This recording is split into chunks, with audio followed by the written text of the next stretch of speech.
Hi, இன்றைக்கி நம்ம பார்க்க போகிறது முள்ளங்கி ஃப்ரை. எப்படி பண்ணுறதுன்னு பார்க்கலாமா?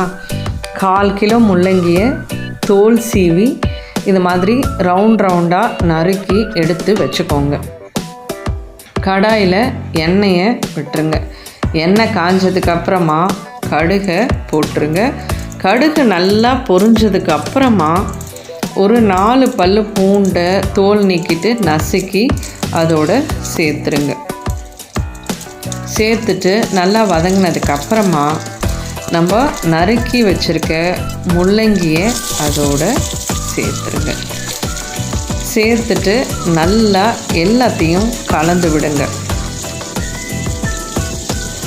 இந்த முள்ளங்கி ஃப்ரை நல்ல டேஸ்ட்டாக இருக்கும். நீங்கள் உருளைக்கிழங்கு ஃப்ரை மாதிரியே இதுவுமே உங்களுக்கு நல்ல டேஸ்ட்டாக இருக்கும். மஸ்ட் ட்ரை தான் சொல்லுவேன். இதுக்கப்புறம் நீங்கள் தேவையான அளவுக்கு உப்பை போட்டுக்கோங்க.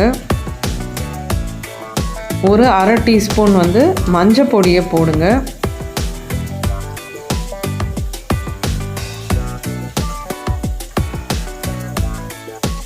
ஒரு டீஸ்பூன் சாம்பார் பொடியை போட்டுருங்க. போட்டுட்டு எல்லாத்தையும் நல்லா கலந்து விடுங்க. இவ்வளோ தான் இந்த டிஷ்ஷுக்கான மசாலா. அவ்வளோதான். எல்லாத்தையும் நல்லா கலந்து விடுங்க.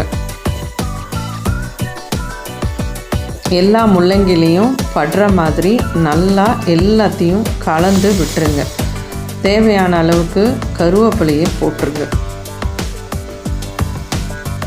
போட்டுட்டு இதை சிம்மில் வச்சுட்டு ஒரு 5 மினிட்ஸ் மூடி வச்சுருங்க. முள்ளங்கியில் இருக்கிற நீர்லேயே அது வெந்துடும். அதனால் நம்ம தண்ணி தெளிக்க கூட வேண்டாம்.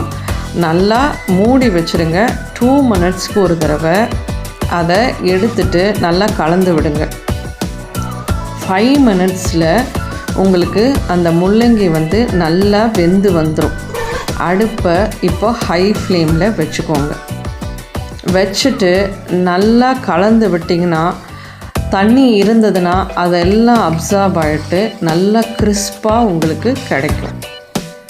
நல்லா ஃப்ளேமில் வச்சுட்டு நல்லா ஒரு 2 மினிட்ஸ் நல்லா எல்லாத்தையும் கலந்து விட்டுட்டே இருந்தீங்கன்னா கிறிஸ்பாக உங்களுக்கு முள்ளங்கி ஃப்ரை கிடைக்கும். ட்ரை பண்ணி பாருங்கள். ரொம்ப சிம்பிள்.